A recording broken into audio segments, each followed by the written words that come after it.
Party అగ్రనాయకుడు Rahul Gandhi తీరు యావత్ భారతావనినే నివ్వెరపోయేలా చేసింది. అత్యున్నతమైన చట్టసభల్లో రాహుల్ గాంధీ వ్యవహరిస్తున్న తీరు సభ్య సమాజం తలదించుకునే విధంగా ఉంది. పార్లమెంటు భవనంలో రాహుల్ గాంధీ వ్యవహార శైలి ప్రస్తుతం దేశవ్యాప్తంగా చర్చనీయాంశమైంది. పార్లమెంట్ శీతాకాల సమావేశాలు ప్రారంభమైన నాటి నుంచి అదానీ అవినీతి పేరుతో సభను సజావుగా సాగనీయకుండా కాంగ్రెస్ పార్టీ రచ్చరచ్చ చేసి తీవ్ర విమర్శల పాలైంది.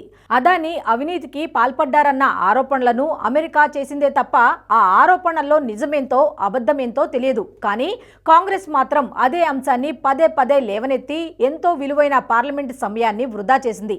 అదానీ అంశంపై దర్యాప్తు చేస్తామని అమెరికాయే స్పష్టం చేసినా ఆ ఒక్క వ్యవహారంతో ఏవో కొంపలు మునిగిపోయాయి అన్నట్లుగా భారత పార్లమెంట్లో కాంగ్రెస్ బీజేపీపై ఎదురుదాడి దిగడం కేవలం తన అస్తిత్వాన్ని చాటుకోవడానికి తప్ప ఉద్ధరించిందేమీ లేదు. ప్రజా సమస్యల పరిష్కారానికి చక్కని వేదిక అయిన లోక్సభ, రాజ్యసభలో చర్చించాల్సిన అంశాలు ఎన్నో ఉంటాయి. దేశంలోని వివిధ రాష్ట్రాల ప్రజల బాధలను తొలగించేందుకు అనేక చట్టాలను తయారు చేసే వేదికలవి.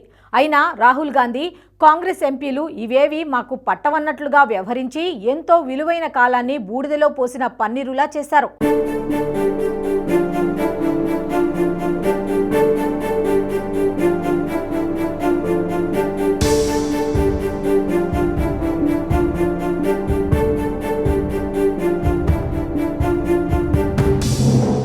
అసలు రాహుల్ గాంధీ ఇంకా పిల్ల చేష్టలు వీడలేదా, లేక అధికార పక్షాన్ని ఇబ్బంది పెట్టేందుకే ఇలాంటి వింతలు విడ్డూరాలకు తెరతీస్తున్నారా అనేది ఇప్పుడు హాట్ టాపిక్ గా మారింది.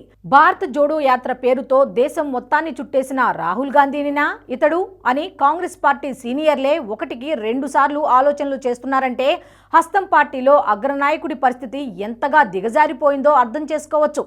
భారత రాజ్యాంగ నిర్మాత డాక్టర్ బిఆర్ అంబేద్కర్ గారి పేరిట కాంగ్రెస్ పార్టీ చేస్తున్నటువంటి తుచ్చ రాజకీయాలని నిరసిస్తూ ఎన్డీఏ భాగస్వామ్య పక్షాలకు సంబంధించినటువంటి ఎంపీలం శాంతియుతంగా పార్లమెంటు మెట్ల మీద మకర ద్వారం ముందు శాంతియుత మార్గంలో, గాంధేయ మార్గంలో నిరసన తెలుపుతూ ఉంటే ఒక చేతిలో కాన్స్టిట్యూషన్ పుస్తకాన్ని పట్టుకొని పక్కన నలుగురిని దౌర్జన్యం చేసేటువంటి వ్యక్తుల్ని కూడా తెచ్చుకొని సీనియర్లు అయినటువంటి ఎంపీలను కూడా గౌరవించకుండా పార్లమెంటు మెట్లపై నుంచి ఎంపీలను తోసుకుంటూ వెళ్ళి ఒక ఎంపీ, మాజీ మంత్రి, కేంద్ర మంత్రిగా పనిచేసినటువంటి పెద్ద ఆయన గాయానికి కారణమైనటువంటి రాహుల్ గాంధీ మీద తప్పకుండా చట్ట ప్రకారం చర్యలు తీసుకోవాలని చెప్పి పార్టీ పక్షాన డిమాండ్ చేస్తూ ఉన్నాం. కాంగ్రెస్ ఈ దేశానికి స్వతంత్రం వచ్చిన నాటి నుంచి, లేదా భారత రాజ్యాంగం అమల్లోకి నుంచి వచ్చిన నాటి నుంచి ఈ రోజు దాకా ఏ రోజు కూడా అంబేద్కర్ గారిని గౌరవించినటువంటి కాంగ్రెస్ పార్టీ కొత్తగా తామే అంబేద్కర్ సిద్ధాంతానికి వారసులం అన్నట్టు ప్రయత్నించడం అనేది బాధాకరమైనటువంటి విషయం. రాజ్యాంగాన్ని భారతదేశం ఆమోదించిన తర్వాత 2 సార్లు జరిగినటువంటి ఎన్నికలలో డాక్టర్ బాబాసాహెబ్ అంబేద్కర్ని ఓడించినటువంటి పార్టీ ఏందని ఉందంటే ఈ దేశంలో అది కాంగ్రెస్లు, కమ్యూనిస్టులు తప్ప ఇంకొకరు కాదు. ప్రత్యక్ష ఎన్నికల్లో అంబేద్కర్ని ఓడించడమే కాకుండా తమ కుటుంబానికి భారతరత్నని ఇచ్చుకున్నారు 3 తరాలకి. జవహర్లాల్ నెహ్రూ గారికి, ఇందిరాగాంధీకి, రాజీవ్ గాంధీ గారు కూడా భారతరత్న ఇచ్చుకోవడానికి కాంగ్రెస్ పార్టీకి మనసు ఒప్పింది. కానీ ఈ దేశ రాజ్యాంగ నిర్మాతల్లో ఒకరు, ఈ దేశంలో ప్రజలందరూ సమంగా గౌరవించబడాలని కలలు కన్నటువంటి వ్యక్తి డాక్టర్ బిఆర్ అంబేద్కర్ గారికి మాత్రం భారతరత్న అవార్డు ఇవ్వాలనేటువంటి కనీసం ఆలోచన రానటువంటి పార్టీ కాంగ్రెస్ పార్టీ. చట్టసభల్లో తన ప్రతిభను చూపించుకోవాలనుకుంటే ప్రజల సమస్యలను లేవనెత్తాలి, ప్రజల పక్షాన నిలబడి ప్రతిపక్ష పాత్రను పోషించాలి. గాని ప్లకార్డులు ప్రదర్శించడం, వెలువైపు దూసుకువెళ్లడం, మకర ద్వారం ముందు నిరసనలు తెలియజేయడం వంటి చిత్ర విచిత్ర చేష్టలకు దిగడం దేనికి సంకేతమని కాంగ్రెస్ నేతలే చర్చించుకుంటున్నారు. పార్లమెంట్లోని మకర ద్వారం వద్ద రాహుల్ గాంధీ వ్యవహరించిన తీరు చూస్తుంటే ఆయనకింకా పిల్ల చేష్టలు పోలేదు అన్న విమర్శలు వెల్లువెత్తుతున్నాయి.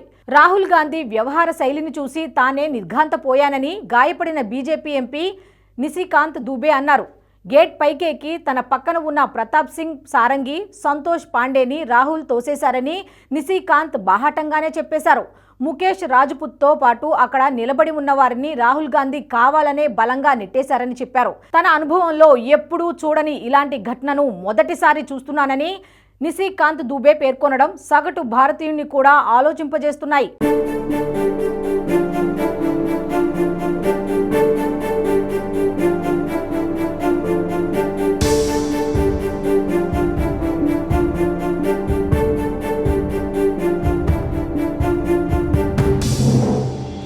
నిజానికి రాహుల్ గాంధీకి చిలిపి చేష్టలు ఇప్పుడు కొత్తేం కాదు. ప్రధానమంత్రి అవాక్కయ్యేలా ఓసారి నిండు పార్లమెంటులో సడన్ గా హగ్గిచ్చి అందర్నీ ఆశ్చర్యపరిచారు రాహుల్ గాంధీ. ద్వేషం వదలండి అంటూ సభలో ప్రసంగించి ఆ వెంటనే మోదీ కుర్చీ వైపు కదిలి కూర్చున్న పీఎంకే హగ్ ఇచ్చారు. అది చూసి ఇవేం పిల్ల చేష్టలు రాహుల్, నిండు సభలో ఇలాంటి వ్యవహారం మంచిది కాదు అని మోదీ సీరియస్గా చెప్పేశారు. బాధ్యత కలిగిన ఎంపీకి ఇలాంటి చేష్టలు తగునా, మీ పద్ధతి మార్చుకోవాలి అంటూ చురకలు కూడా అంటించారు నరేంద్ర మోదీ.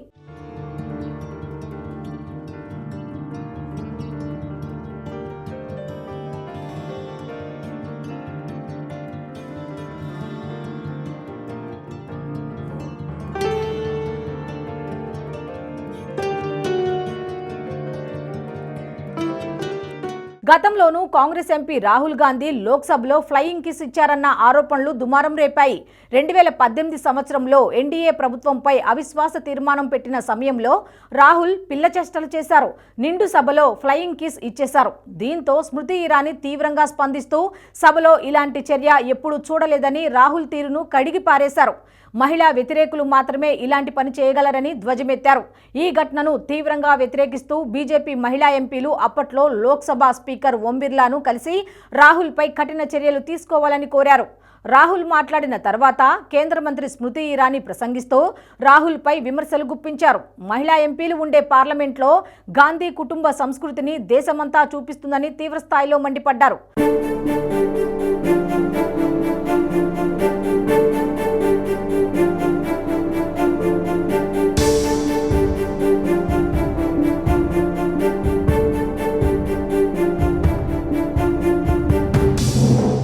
పార్లమెంట్ ఫ్లయింగ్ కిసులు ఇచ్చే ప్రదేశమా అంటూ బీజేపీ ఎంపీ రవిశంకర్ ప్రసాద్ తీవ్రంగా మండిపడ్డారు. సందర్భం లేకపోయినా అమాంతం ఆలింగనం చేసుకోవటం, పక్కనున్న వారికి కన్ను కొట్టడం, మహిళలు ఉన్నారన్న ఇంగితం లేకుండా ఫ్లయింగ్ కిసులు ఇవ్వడం రాహుల్ గాంధీ స్థాయికి తగినవి కావు. దేశ ప్రతిపక్ష పార్టీకి కీలక నాయకుడిగా చెప్పుకునే రాహుల్ గాంధీ ఇలాంటి తీరును ప్రదర్శించడం ఆయన స్థాయిని తగ్గించుకోవడమేనని పలువురు రాజకీయ విశ్లేషకులు కూడా విమర్శిస్తున్నారు.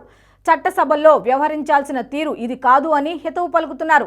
అయితే ఎవరెన్ని చెప్పినా రాహుల్ గాంధీ మాత్రం తన వ్యవహార శైలిని మార్చుకోకపోవడం అంటే ఆయన అపరిపక్వతకే అద్దం పడుతోంది. 30 ఏళ్ల పాటు తల్లి చాటు బిడ్డగా పెరిగిన రాహుల్ గాంధీ యాక్టివ్ పాలిటిక్స్లోకి వచ్చి దశాబ్దం గడిచిపోయింది. అయినా ఇంకా పిల్ల చేష్టలు చేయడం అంటే అది అపరిపక్వత అనుకోవాలో అతి తెలివి అనుకోవాలోనని బీజేపీ నేతలు మండిపడుతున్నారు. మొన్నటి పార్లమెంట్ ఘటన తర్వాతనైనా రాహుల్ గాంధీ తీరులో మార్పు వస్తుందో లేక అలాగే వ్యవహరిస్తారా అనేది చూడాలి.